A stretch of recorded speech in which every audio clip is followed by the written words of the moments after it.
Hi there. Have you ever told a story that other people thought was boring? Maybe it was something you were really excited to tell, but when you started explaining it, whoever was listening just told you to get to the point. Well, today we are going to learn a simple way to add sensory details to our writing so that all of our future stories are detailed and captivating.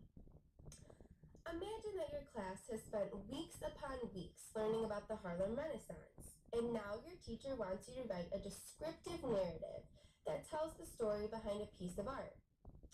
When you see such a colorful picture like this, many ideas may start to form in your mind. Maybe you'll write about a girl living in the Harlem Renaissance who loves to play the banjo. Or maybe you'll write about a man who loves to dance. Maybe you'll even write about a dog who loves music. But how in the world are you going to add sensory details to pull in your audience? Well, you can do it just like this. To start, pick out one piece of your writing.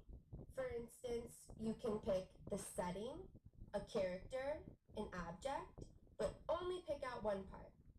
For this example, I'm going to pick the girl playing the banjo, and I'm going to pretend that she's a character in my story named Alicia.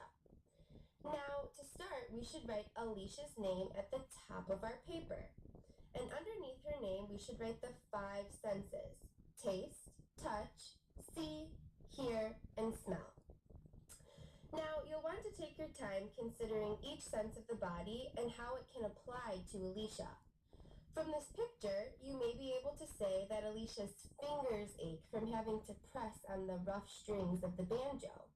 This detail would go along with the sense of touch.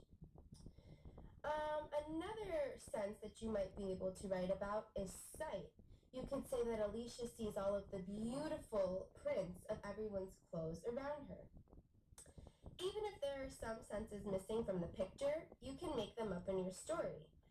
For instance, we don't really see Alicia tasting anything in this picture, but that doesn't mean we can't write about it. We could make up a detail that Alicia is so excited to taste the homemade food that her aunt made because her aunt is the hostess of the party. So, now that we have a list of details about Alicia that all use the 5 senses, it should be much easier to add sensory details to our narrative.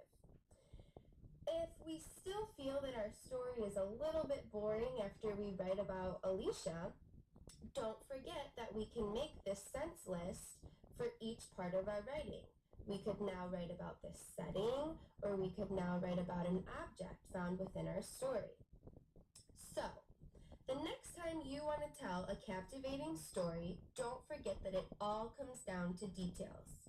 To add sensory details, you will pick a part of your writing, write the name of that piece down on paper, write out the 5 senses below it, and make a list of details for each sense.